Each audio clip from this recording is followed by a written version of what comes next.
Hey guys, tonight we're diving into a room that was never meant to be opened again.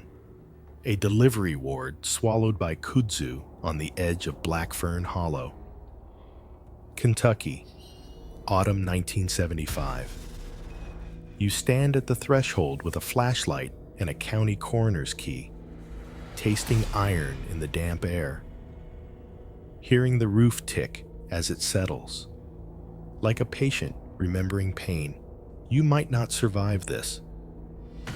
Before you dive deeper into this chilling truth, consider hitting like and subscribing, but only if you truly enjoy what I do here. Drop a comment with the time and place you're watching, so I know you're still out there. Your beam finds the birthing chair first. Straps cracked, leather grayed with mold. Then the enamel tray, instruments etched with rust, lined as neatly as prayers that failed. The smell isn't rot, it's something sweeter, medicinal, a sweetness that has learned to lie. Your breath ghosts in the cone of light, and the windows answer with a frost that shouldn't exist this far into October. Not at this hour. Not on glass that's already broken. The thermometer on the wall dead still points to normal, as if to... It's the shape under the muslin that stops you. A mound on the gurney, bound at the corners with twine. The sheet has browned where fluids dried decades ago, but the center puckers in a perfect spiral, as though the fabric remembers a motion the body could not keep. You loosen the knots. The room answers by going quiet in a way that isn't silence so much as listening. There are photographs here. Left in a cracked basin, black and white flashes of faces that never learned to look at the lens. Eyes like washed glass. Mouths open in hymns. A wind moves through a sealed building. Your light skims the revealed flesh, and you realize the story started long before you arrived. And it is not finished with you yet. You trace the story back to 1852, the year two sisters abandoned the last fragments of ordinary life and carried their destiny into the unforgiving hills. Abigail Whitlow, 23, tall and iron-boned, spoke little but carried herself with the gravity of a prophet. Ruth, 19, smaller and softer, leaned on her sister's conviction, the way roots cling to rock. They left behind a dying farmstead in Virginia, a place swallowed by debt and whispers, and set their eyes on Kentucky's Black Fern Hollow, a place others had passed over as barren, cursed, or both. You can imagine the journey wagon wheels grinding in ruts, hands blistering from rains, the endless howl of wolves beyond the timberline. Neighbors who saw them depart muttered that two women could not last a winter alone, but Abigail's gaze silenced them. She told no one her true reason that in a dream, a visitor with eyes like polished stone had come to her bedside and laid a law upon her. The world beyond was tainted, he said. Blood diluted itself with every handshake, every marriage, every mingling of families. To survive what was coming, a circle had to be drawn and sealed. The cabin they built in the hollow reflected that dream. Its windows were slit thin, as if suspicious of daylight. Its hearth was blackened not by warmth, but by ritual smoke. Acrid and clinging. At night, when the forest went breathless, the sisters sang low hymns with no known words. Ruth's voice trembled. Abigail's cut through the rafters like iron. They did not welcome company. When a trapper stumbled too close, They fed him stew with polite smiles, but their eyes followed him as though measuring what he might leave behind if he never made it home. Some men did not. Within 3 years, the hollow rang with the cries of 2 infants. Abigail gave birth to a girl she named Mercy, and Ruth soon after bore another, Hope. No one in the nearest town could say who fathered them. The Whitlow sisters kept that secret, and when pressed, Abigail said only, "The blood provides." What she meant was never explained, but her eyes dared anyone to push further. The girls grew in that closed kingdom. You see them running barefoot along creek beds, their laughter echoing oddly, like 2 notes of the same chord. They learned from the forest how to track deer, how to tell poisonous roots from healing ones, but more than anything, they learned from their mothers. Abigail taught them the law of blood, whispering it like scripture outsiders corrupt. Family redeems. The circle must never break. Ruth, less fierce, still repeated it at bedtime prayers. Soon the daughters knew no other truth. By adolescence, Mercy and Hope moved with the same strange synchrony as their mothers. They looked at each other in ways that unsettled even passing hunters. By 17, they were promised not to men from town, but to each other's line. The words cousin and sister dissolved. What mattered was only the blood, looping tighter each generation. The Civil War burned through Kentucky, soldiers marching and dying. But Black Fern Hollow remained untouched. The Whitlows did not send sons to fight. They had no allegiance to Union or Confederacy. Their allegiance was inward, to a lineage they believed holy. When deserters fled into the hills, a few stumbled on the cabin. None returned to town, and so whispers spread that the Whitlow place was a graveyard, that Abigail had struck bargains with the devil, that Ruth's voice could call storms. Yet no posse dared climb the ridge. Fear kept them away. Decade after decade, the family multiplied, but not outward. The branches curled back in on themselves. You picture the family gatherings in the candlelit cabin, faces so alike they looked mirrored, eyes pale and unblinking, children singing the same wordless chants as their mothers. By the 1870s, travelers described meeting pairs of Whitlow children whose voices harmonized without trying, whose footsteps landed in eerie unison.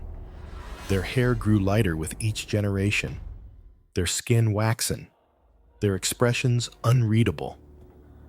Doctors who were called for childbirths in the hollow returned, shaken. One wrote privately that he had delivered a child with limbs twisted the wrong way, yet still alive. Its gaze chilling. Another refused ever to climb the ridge again, declaring, "What comes from that cabin is not of God." But Abigail, aging yet unbowed, wrote in her journal that such deformities were not curses, but signs of refinement, proof that the circle was burning away the impurities of mankind. The journals preserved under floorboards told everything. Abigail recorded charts of pairings, instructions for which daughter would be joined with which cousin. She called it the weaving. Ruth's handwriting appeared less often, more hesitant, as though she questioned the path, but she never broke from it. The 2 sisters had long ago fused their lives too tightly to undo. By the century's end, the Whitlows were a people apart. They spoke in a dialect no outsider could follow, part Appalachian, part invention. They worshipped not Christ nor saints but the flame, an idea Abigail described as the essence of pure blood. Outsiders were mongrels. They alone carried the first fire, and through generations of whispered hymns, the circle held.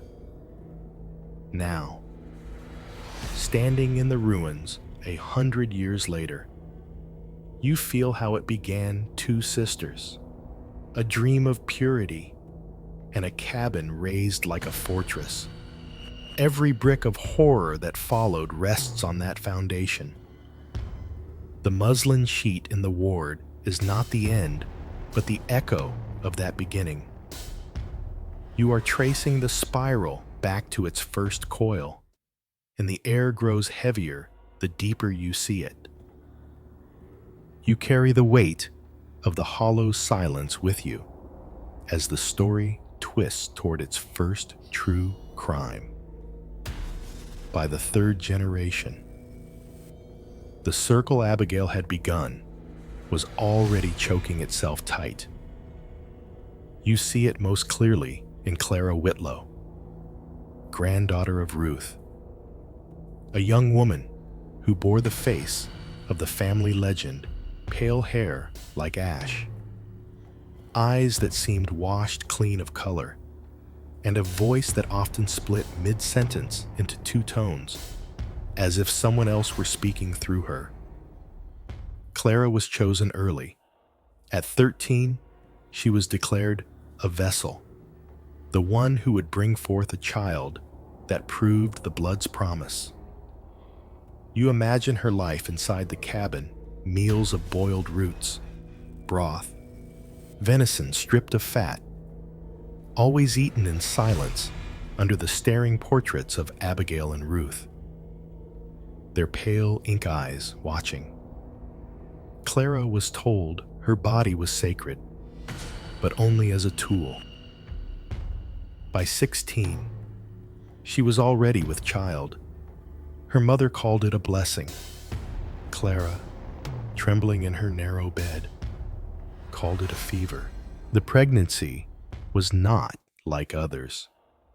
You feel her sickness in your own bones as the months pass, skin stretched too fast, breath ragged, hair falling in strands onto the floor.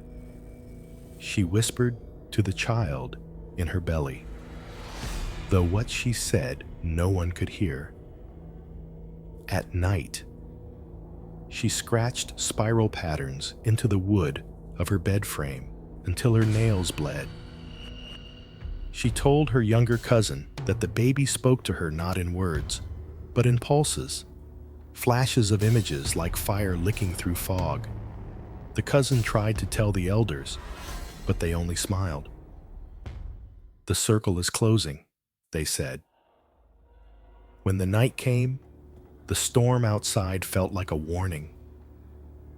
Thunder staggered across the ridge. The cabin's oil lamps sputtered with every gust of wind. Clara was dragged to the birthing chair the family had kept for decades, its leather straps darkened with age. You see the family gather around her, their faces lit by lamplight, eyes wide with reverence, as if watching a ritual older than the mountains. The labor stretched for hours, each contraction like a scream forced through glass. Blood soaked the chair, pooling on the planks. Clara's cries shifted into something less than human, guttural sounds that rattled through her chest. She begged, not for life, but for release. You hear her final plea in your head: "Cut it out. Let me die." But no one listened. The family elders pressed her down, chanting as though her suffering was an offering. The child was born in silence. No cry, no gasp, just a wet, shuddering shape that twitched in the midwife's hands. You watch as she peeled back the cloth, the infant's head too large, the eyes set wide and pale, the mouth opening without sound. Clara tried to lift her arms, but her body was already failing. She bled out before dawn, her face waxen, her lips blue. Her last look was not at her family, but at the cracked ceiling beams above her, as though searching for a sky she had never seen. The child was named Jonah, though no one outside the hollow ever knew. He survived, but not as a normal boy. You imagine his early years walking with a halting lurch, his hands curling unnaturally, his gaze unnerving in its vacancy. The family praised him as a sign that the blood was growing stronger. Even as his silence grew heavy, he never laughed. He never cried. At night, neighbors claimed they heard him humming, a low vibration that seemed to rise from the earth itself. And then came the first true death beyond the family's walls. A traveling peddler, foolish enough to follow the old deer path into the hollow, was found days later at the creek bed. His body gnawed in ways no animal could account for. His eyes were gone. His chest was split. Ribs bent outward like the petals of a grotesque flower. You hear the sheriff's men whisper that it looked surgical, but no one dared accuse the Whitlows directly. Fear of the hollow was older than law, and inside the cabin, Jonah sat by the hearth, his small, pale hands slick with something dark. His mother was gone, his name never recorded, but his presence was undeniable, a living proof of Abigail's prophecy. The family said the peddler's death was coincidence, that wolves had grown bold. But you know better. You feel it in your spine. The circle had drawn blood beyond itself, and there would be no turning back.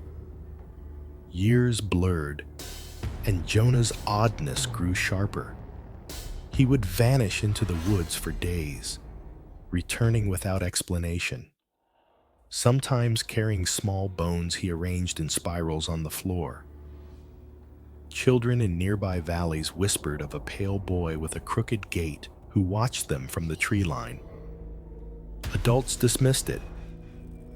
But when livestock began to vanish, sheep, goats, calves, every trail of blood led toward Black Fern Hollow. You see how the family shielded him, hiding his axe beneath layers of silence. They believed each death was necessary, each life outside the bloodline a gift to strengthen their chosen child. And with each offering, Jonah grew taller, his hum louder, until it seemed the very walls of the cabin thrummed with it at night. But the secret could not stay hidden forever. In 1893, a doctor summoned against his will attended the birth of Jonah's first child. What he saw drove him near madness.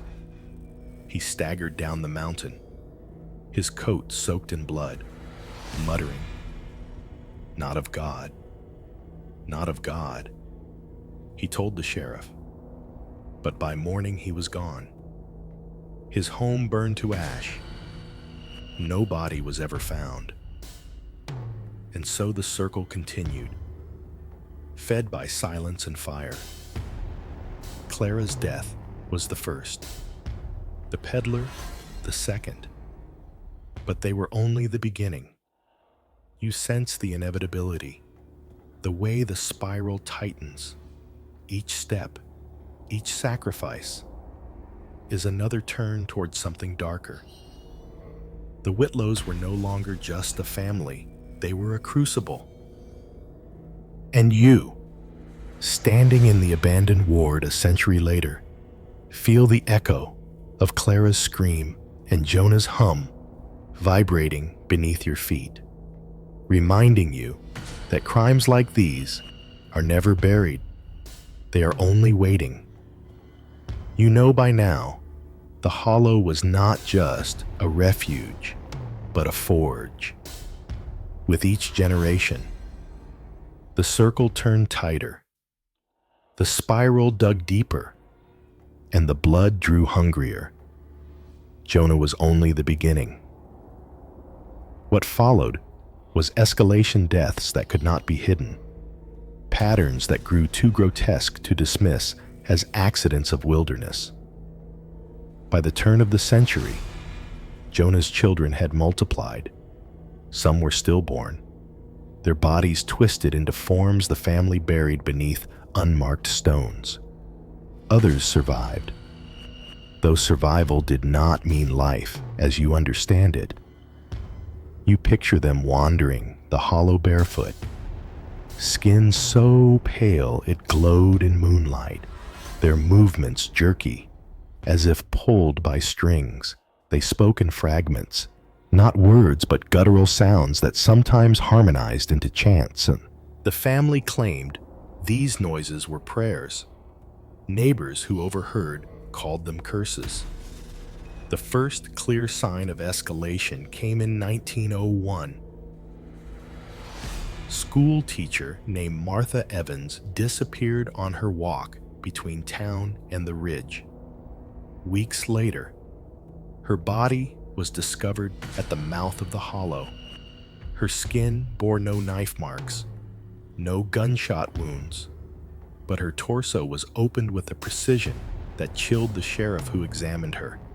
Her organs were missing, removed cleanly, as though studied and then discarded. Rumors spread that Jonah's eldest daughters had been seen near the schoolhouse days before. The townsfolk whispered of pale young women who watched the children play, their heads tilted, their lips moving as though repeating the laughter they could not feel. The killings did not stop. A hunter vanished in 1903. His hounds returned without him, their bellies distended, sick from feeding on something unspeakable. In 1905, two brothers hauling timber disappeared after setting camp near the creek. Only their boots were found, placed side by side on the riverbank as though arranged deliberately. You sense the pattern as it unfolds, strangers drawn too close to the hollow, their lives taken not in rage but in ritual. Each body, or fragment of a body, bore signs of method, not madness. Ribs split open along the same lines, faces stripped of eyes, bones aligned in spirals across mossy stones. These were not killings to silence witnesses. They were offerings, extensions of Abigail's law now carried out by her descendants. Inside the cabin, the family spoke of Jonah's gift. They said his humming could still storms, that animals froze when he passed. His daughters, Ruth Ann and Eliza, were chosen to continue the weaving. They bore children by their uncles, cousins, sometimes even by Jonah himself.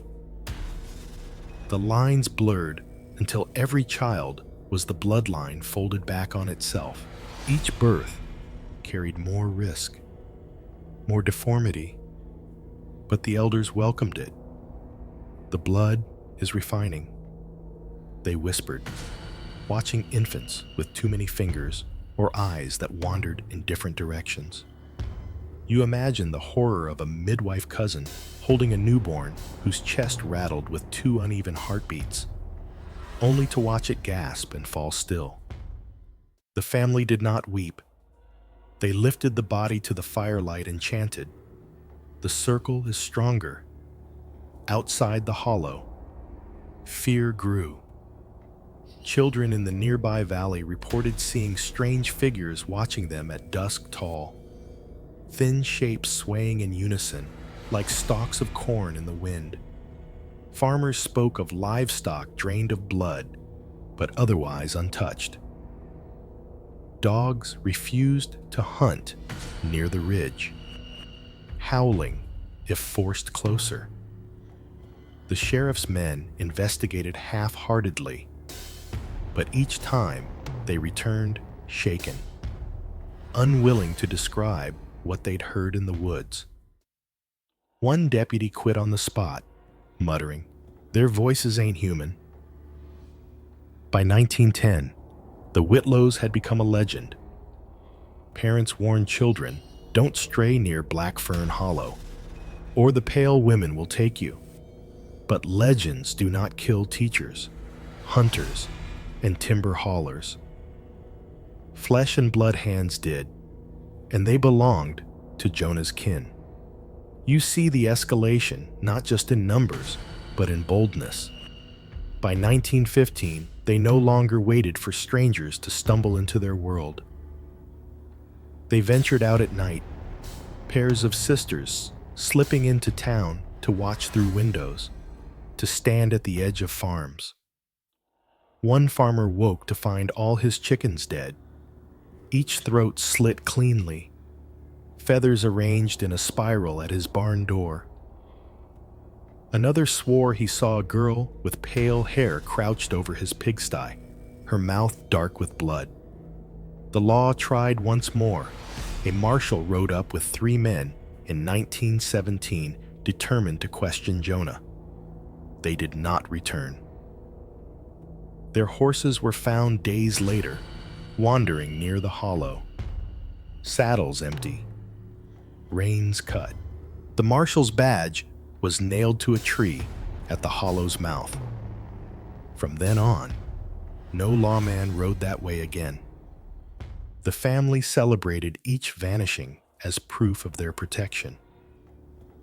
They believed the world beyond was too corrupt to challenge them, that the blood had grown untouchable. Their rituals became bolder fires blazing through the night, chants echoing across the ridges, bones of victims displayed in patterns only they understood.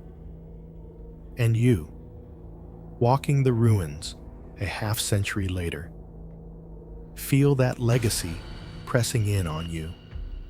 The muslin sheet on the gurney, the photographs left behind, these are not isolated artifacts. They are the culmination of decades of violence carried out in secrecy, sanctified by belief. You picture Jonah's descendants gathered around the birthing chair, their pale faces lit orange by flame, their voices vibrating in unison. You picture the victims Martha, the hunter, the timber hauler's faces frozen in confusion, their final sight the circle closing around them. You realize these deaths were not the acts of desperation, but of devotion. The Whitlows did not kill because they had to. They killed because they believed it was holy. And now, the story tightens further. With each offering, each body left split and emptied. The spiral curved inward towards something the family called the culmination. They believed one day the perfect vessel would arrive, a child to embody all the blood's refinement. The killings were not random, they were practice, rehearsals for the day when the circle would close completely. You can almost hear the humming still, faint beneath the leaves outside this abandoned ward. The pattern of killings was not meant to end. It was meant to escalate, generation after generation, until the final child was born. And in the silence of the hollow, you begin to understand that escalation is not history. It is momentum. And momentum does not stop. You stand in the half-light of memory, where the killings no longer hide in the trees, but bleed into official ink. By the 1920s, Black Fern Hollow was no longer just a whispered warning, it was a problem. Yet the problem was one no one dared to name. Too many disappearances clustered around the ridge. Too many bodies half recovered in states that felt more like rituals than crimes. Still, the investigations always faltered. You see why fear, incompetence, and something heavier pressing down, as though the hollow itself erased every attempt to expose it. The first investigation came in 1923 after 3 hikers vanished. Their camp was discovered in perfect order, tents still pitched, food still fresh. Only their boots lay by the fire, arranged heel to toe in a circle. The sheriff organized a search. You picture the dogs straining at their leashes, howling at the ridgeline, but refusing to climb. Deputies fanned out, their lanterns casting trembling cones of light. They found nothing. No tracks, no blood, just silence so thick it pressed against their eardrums until one deputy vomited in the dirt. The report filed the next day concluded likely lost in terrain, privately. The sheriff told his men never to speak of it again. The 1930s brought more. A census taker sent to the hollow never returned. His clipboard washed up downstream. The pages warped with water and streaked with what looked like rust but smelled of iron. The census office wrote him off as another casualty of backcountry duty. But you know better. He had stepped into the circle, and the circle had closed around him. When war came in the 1940s, federal eyes swept even the smallest counties. You imagine the agents arriving in black cars, their shoes too polished for mountain mud, their questions blunt. What's up there?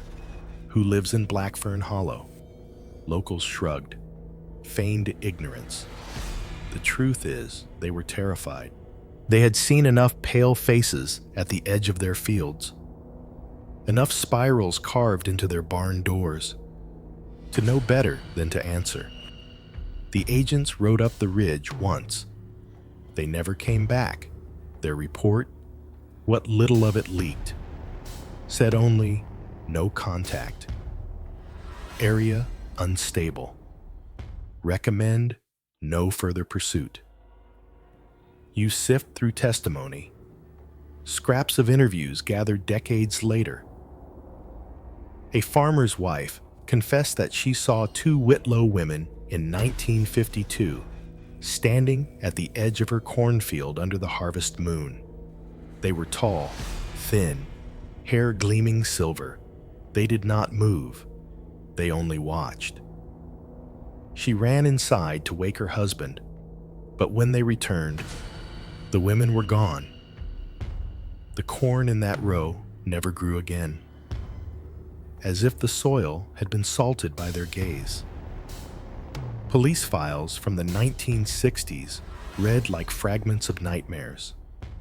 Hunters claimed to hear humming in the pines, a droning vibration that rattled in their teeth. Campers reported finding circles of bones on mossy stones, too clean to be animal remains, too arranged to be chance. One boy swore he woke to see a child crouched outside his tent, its eyes reflecting firelight, its lips moving silently. He screamed, and it fled on all fours into the brush, faster than any animal he had ever seen. The deputies who interviewed him laughed nervously, then filed the report under juvenile imagination, and then, in 1971, the escalation spilled into daylight. You know the moment Sarah Whitlow carried down from the ridge, emaciated, unconscious, her body ravaged by an impossible pregnancy. For the first time, the family broke its silence, stepping into a hospital with their secret in their arms. Doctors recoiled at the sight. Nurses wept. Machines faltered. But the investigation that might have followed was smothered in its crib. Men in suits arrived, colder than the morgue, carrying credentials no one had seen before. They confiscated records, silenced staff, and declared the case closed before it began. Still, fragments survived. You imagine Dr. Powell, her hands trembling as she wrote in a private notebook, subject's heartbeat irregular. Sounds resemble whispering. You picture Nurse Williams sneaking a photograph, grainy but damning, of the impossible child in its incubator. You see the fear in their eyes when they realize they were not documenting a deformity, but witnessing something designed. And you feel their silence afterward, the kind that eats a person alive from the inside. The official investigation ended before it could start. But in whispers and unsigned letters, a different story circulated. Agents hinted at genetic anomalies, patterns too precise to be natural. Historians pointed to Abigail's journals, scribbles of spirals, diagrams of pairings that looked more like equations than theology. The Whitlows had not stumbled into horror. They had followed instructions. Whose instructions no one dared say aloud. You walk through this history as though paging through evidence boxes. A rusted sheriff's badge nailed to a tree, a census clipboard stained with iron, a photograph of a child with 3 faces blurred behind glass. Each piece should form a case file, a clear line from crime to criminal. But instead, it feels like smoke slipping through your fingers. The family remains untouchable, their crimes unpunished, their rituals uninterrupted. Every investigator who pushed too far either vanished, resigned, or fell silent. And so the investigation became less about solving crimes and more about surviving them. Lawmen pretended not to hear. Doctors falsified records. Locals buried their terror under folklore. The Whitlows thrived in that silence. Each unanswered question was another layer of protection, another brick in their fortress of secrecy. Standing here, decades later, you see the truth. The investigation was never meant to succeed. The system itself, bent around the hollow, warped by fear and by something older than fear. The family did not just elude justice, they erased the very idea of justice from the ridge. And yet the evidence remains, scattered like bones across the forest floor. You are looking at it now, piecing it together. You realize the investigation was not a failure, it was a burial. And the ground you stand on is still unsettled. You've followed the spiral through blood and silence, but what lies beneath is worse than murder. The truth reveals itself not in confessions, but in fragments the journals left to rot beneath floorboards. The whispered testimonies of those who dared step too close. When you read Abigail's words, you understand the Whitlows were not simply victims of their own madness. They were disciples. The journal opens with neat script. The ink faded to brown. The man came in winter. Abigail wrote, "His eyes were stones, polished and cold. He spoke of fire that sleeps in blood. He gave us the law. Keep it pure. Close the circle. Seal it tight until the flame appears." You hear her voice echoing through time. See her hand shaking as she recorded every instruction. She did not question. She obeyed. Ruth's entries are different. Sparse, hesitant, sometimes smudged as though tears blurred the ink. I fear the path, she admitted once, but Abigail says the visitor was sent by God. I cannot leave her. I cannot leave the blood. Her words read like a plea to a future she would never see. A faint protest drowned beneath her sister's certainty. Generations later, their descendants treated the journals as scripture. They diagrammed pairings the way a mathematician works equations. They rotated partners, mother to son, cousin to aunt, niece to uncle, not for lust, but for calculation. It was a breeding program more deliberate than anything in agriculture. Every child was data, every death a correction, every deformity a step closer to perfection. You see the charts, spirals inked with names reduced to initials, flesh reduced to contributions. The twist cuts deeper. The Whitlows were not unique. In the appendix of confiscated files lies a list, redacted but legible enough to chill you. Other names, other places. A farm in the Ozarks where an entire family vanished in the 1930s. An island off Maine where 7 infants were born on the same day and died within hours. A desert commune in New Mexico consumed by fire. Its worshippers devoted to a spiral-shaped deity. The Whitlows were only the glimpse, the one experiment that slipped into light. And the most haunting part, you cannot dismiss the precision.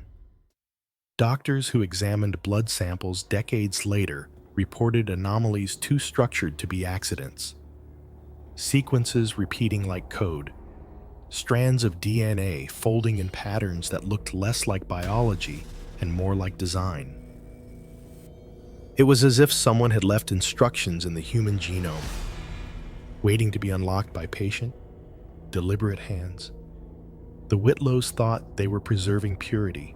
In truth, they may have been following a formula written long before their time. You remember Sarah Whitlow's impossible child, 6 days of breath that defied every law. Its death was not an end, but a transformation. Records seized but whispered about described the body heating after death, temperature rising until equipment failed, glass too hot to touch. A nurse burned her hand simply by brushing the incubator. The final note read, "Subject not decomposing, subject transitioning." Transitioning into what no one dares answer. The twist tightens further. Perhaps the Whitlows were not architects, but instruments. The journals speak of the visitor, a figure with eyes like stone who gave Abigail her law. Was he a delusion, a traveling preacher twisted into myth, or was he something else? An agent of a doctrine older than the nation itself. The spiral carved into stones. The chants passed through generations. These symbols predate Appalachia. They appear in artifacts from Europe, in caves painted before language. Wherever humans tried to explain the unknown, the spiral waited. And now you realize what chills you most. The Whitlows were never trying to create a family. They were trying to build a vessel. Sarah's child was not their end, but their offering. A bridge between what is human and what waits beyond. For 6 days, the bridge held. For 6 days, the world felt the weight of something it could not name. Then, the government closed the file. Not because they solved it, but because they feared what they had seen. Standing in that abandoned ward, You feel the silence pressing close. The investigation led you here, but the journals show the truth. This was not a crime of passion, not madness, not even cruelty. It was obedience. And obedience is harder to kill than blood. The Whitlows did not act alone. They acted as hands of a larger design, a design that may not have ended when Sarah's child dissolved. You wonder how many other hollows, other forgotten places, still guard their secrets. How many families chant to spirals in the dark? How many children are born silent, watched with reverence instead of horror? The government may have buried the Whitlow case, but the earth is wide and silence is fertile. The twist is this: you were never following a murder investigation. You were following a blueprint, and the blueprint is still being built. You trace the spiral to its end, but endings here are only illusions. After Sarah Whitlow's death and the confiscation of her child's body, the family seemed to vanish. The cabins rotted, roofs caved, windows dark. Officials declared the hollow abandoned, claimed the bloodline had burned itself out. But you feel that's another lie. Silence does not mean absence. Silence often means waiting. Rangers patrolling the ridge in the 1990s whispered of equipment failing without reason, compasses spinning, radios hissing with low hums that sounded disturbingly like voices. Some admitted off record that they saw eyes in the tree line pale, steady, unblinking. Hunters found spirals of bones on mossy stones, fresh though no predator could have arranged them. Locals still warned, children, don't stray near Black Fern Hollow. The family may be gone, but the blood remembers. And you, standing in the abandoned ward, staring at the cracked gurney, understand the true aftermath. The Whitlows did not end with Sarah. They did not vanish with confiscated files.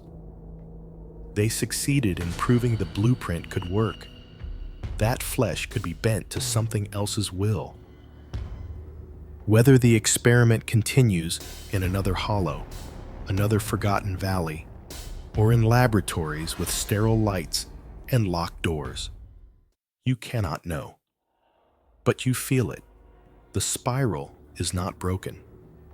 For you, the listener, there is no clean resolution, only the knowledge that the world has holes deep enough to swallow truth whole. You carry that knowledge now. It changes how you hear the woods at night, how you trust the silence in your own home. So tell me when you close your eyes tonight and you hear a faint hum beneath your floorboards. Will you believe it's just the house settling, or will you wonder if the blood has finally found you? Drop a comment below. Would you dare spend one night alone in Black Fern Hollow? Or would you run the moment you saw those pale eyes in the tree line before you leave? Make sure you hit like and subscribe if you want more stories that were never meant to be told. And don't forget to ring the bell, because next time, the truth might already be knocking at your door.